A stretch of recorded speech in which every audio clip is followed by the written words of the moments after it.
The first time you caught my eye, it was not love at first sight, but instead a quiet curiosity was planted in my chest, and I knew it was only a matter of time before you sunk beneath my bones and turned this deep-seated curiosity into a love so fierce, I would question how I lived life without it. I don't know who wrote that, but that line was pretty great for what we need here. When we met in high school, I never would have assumed we would come so far to be who we are today.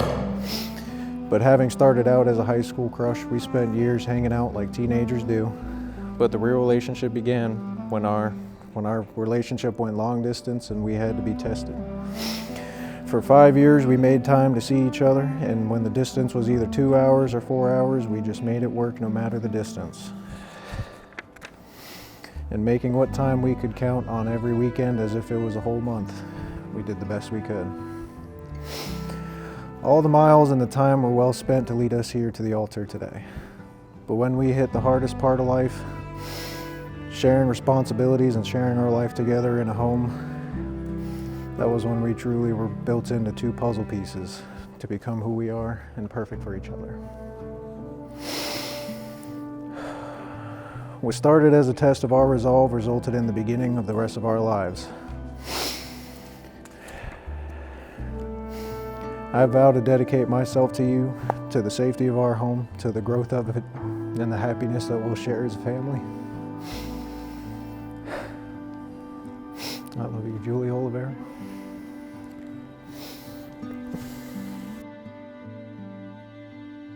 Christopher Matthew Hellkamp. Before I met you, I prayed for you. I was 15 years old, standing in one of the hallways of Chattahoochee High School when someone asked me what I was looking for in a man. And it was a really interesting question, especially since I wasn't even allowed to date. So the idea hadn't really crossed my mind. I paused for a moment, but my gut reaction was to say that I wanted God to give me a good and honest man. At the time, I assumed it was just a casual thought, and that prayer was simple, subtle, and quiet. And then I met you, and I knew right away that you were different. Like my prayer, you were simple, subtle, and quiet. Even when surrounded by the loudest and most energetic people, you were always calm and collected. It was so foreign to me to observe your approach to situations. You didn't let things shake you. You were always purposeful in your actions, and you've always meant exactly what you said. There are too many moments to count when you have stopped me from spinning out of control. In college, whenever I convinced myself that I wasn't good or strong enough, and that I'd never reach my full potential, you were there.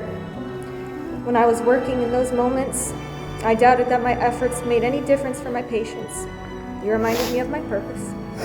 And when I didn't think I would excel or get the chance to study what I love, you believed in me, even when I struggled to believe in myself.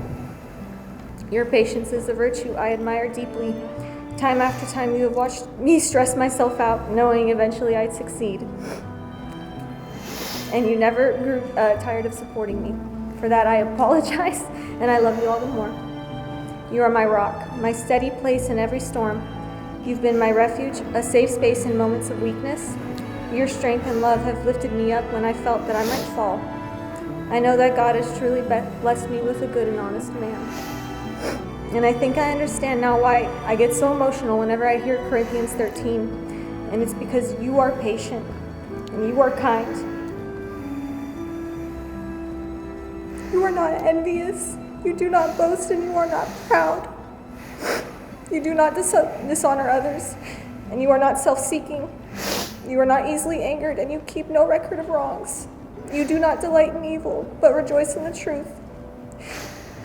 You protected me, you've trusted me, you've hoped for me, and you've always persevered. We will never fail.